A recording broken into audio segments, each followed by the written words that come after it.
మెదక్ జిల్లా నార్సింగి మండల కేంద్రంలో కాశ్మీర్లోని పెహల్గాంలో జరిగిన తీవ్రవాదుల చర్యకు ప్రతిచర్యగా ఆపరేషన్ సింధూర్లో భారత ప్రభుత్వం పాకిస్తాన్పై జరుపుతున్న ప్రతీకార దాడులకు సమర్థిస్తూ మండల కేంద్రంలో అఖిలపక్ష నాయకుల ఆధ్వర్యంలో ర్యాలీ నిర్వహించారు. అనంతరం దేశ రక్షణలో ప్రాణాలు కోల్పోయిన భారత్ జవాన్ల కొరకు మౌనం పాటించి శ్రద్ధాంజలి ఘటించారు.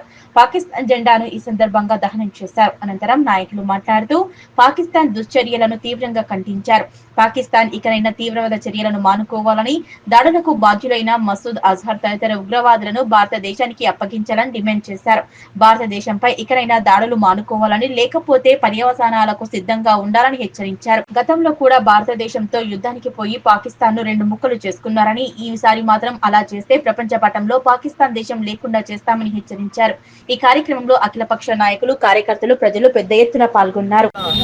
వీర సైనికులకు మద్దతుగా నార్సింగి మండల కేంద్రంలో అఖిలపక్ష పార్టీల అందరం కలిసి మన పైన భారతదేశం పైన పాకిస్తాన్ ఉగ్రవాదులు మన పర్యాటకుల పైన గత వారం క్రితము 26 మందిని పుట్టన పెట్టుకున్నారు. కాబట్టి మన గౌరవ ప్రధానమంత్రి గారు నరేంద్ర మోడీ గారు ఆధ్వర్యంలో మన ఆర్మీకి మన మీద అమాయకుల మీద దాడి చేశారు. కాబట్టి వారి మీద దాడి చేయాలనే ఉద్దేశంతో గత 2 రోజుల క్రితమే ఉగ్ర స్థావరాల మీద వీరోచితంగా పోరాడి మరి స్థావరాలను ధ్వంసం చేసినందుకు మన భారతదేశం తరఫున మేమందరము గర్విస్తూ ఉన్నాం. వారికి మేమందరము అన్ని విధాల అండగా ఉంటామని, మేమందరము వారికి దేవుని బలము, ధైర్యం ఇవ్వాలని వీర సైనికులందరికీ ఇవ్వాలని భగవంతుని ప్రార్థిస్తూ ఉన్నాం.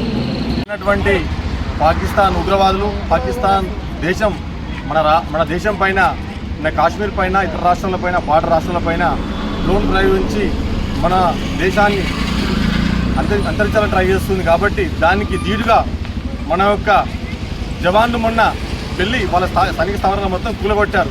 కానీ మళ్ళా సిగ్గు లేకుండా మన దేశాన్ని పరీక్ష చేస్తున్నారు. కానీ దాన్ని తీవ్రంగా ఖండిస్తున్నాం. అన్ని పార్టీల తరఫున ఈరోజు నార్సింగి మండల కేంద్రంలో దేశంలో కూడా ఈరోజు ప్రధానమంత్రి గారికి అన్ని పార్టీలు సహకరిస్తున్నాయి. అలాగే ప్రతి ఒక్కరు మన దేశం ప్రతి ఒక్కరు కూడా అట్లా ప్రతి గ్రామం కూడా ప్రతి ప్రజలు కూడా కలిసి వచ్చి మన దేశాన్ని అటాక్ చేసినప్పుడు అందరూ కలిసి దాన్ని ఖండించాలి తప్ప మనం ఇంట్లో కూర్చుంటే బాగుండదు. ఇప్పటికైనా దేశంలో ఏదైతే కలిసి ఉంటున్నారో రాహుల్ గాంధీ గారు కానీ, ప్రధానమంత్రి గారు కానీ, వేరే వాళ్ళు కానీ, ఏ పార్టీ నాయకులైనా సరే ఈరోజు కూడా చర్చించారు. మళ్ళీ కూడా దాడి చేస్తే వాళ్ళని ఖచ్చితంగా కొడతాం అని చెప్పేసి వాళ్ళు అందరూ ఏకవాక్య తీర్మానం చేసుకున్నారు. అలాగే ప్రతి ఒక్కరు కూడా మన రాష్ట్రంలో, మన మండలంలో, మన గ్రామంలో తీర్మానం చేసుకొని ఇప్పటికైనా మన ప్రతిపక్ష దేశాలు ఉంటే మాత్రం భారతదేశానికి భయపడాలి. రాత్రి మాత్రం మన వీర సైనికులు వాళ్ళ యొక్క ప్రతాపాన్ని చూస్తుంటే కరాచీ యొక్క పోటీలో లేపేశారంటే మన యొక్క పవర్ ఏందో తెలిసిపోయింది. ఈరోజు ఇప్పటికైనా అందరం కలిసి ఉండాలి. ఎవరైనా మాత్రం మనం ఈ దేశానికి వస్తే మాత్రం ఖచ్చితంగా తిరగబడతామని తెలియజేస్తూ ముగిస్తున్నాం. జై భారత్ మాతాకి.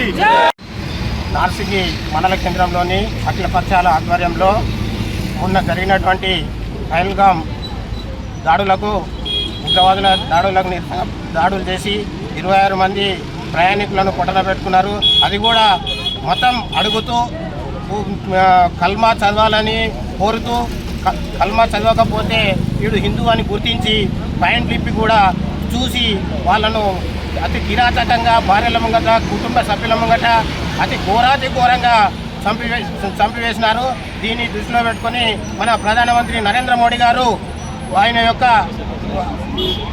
ఆపరేషన్ సింధూర్ పేరుతో పాకిస్తాన్లోని 9 ఉగ్రవాద స్థావరాలను ధ్వంసం చేయడం జరిగింది. అదేవిధంగా వారు ఇంకాను మేల్కోకుండా మళ్ళీ భారతదేశంపై దాడికి ప్రయత్నించారు. అట్టి దాడిని 3 F-17 హెలికాప్టర్లను, అదేవిధంగా F-16 హెలికాప్టర్ను కూలగొట్టడం జరిగింది.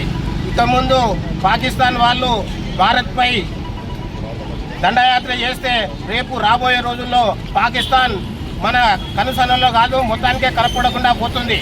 కనుక ఈ పరిస్థితుల్లో పాకిస్తాన్ బుద్ధి తెచ్చుకొని వాళ్ళ దేశంలో ఉన్నటువంటి ఉగ్రవాదులను ఏరివేసి ప్రపంచ దేశాలకు శాంతి సంకేతం పంపించాలని చెప్పి ఈ సందర్భంగా కోరుతున్నాము.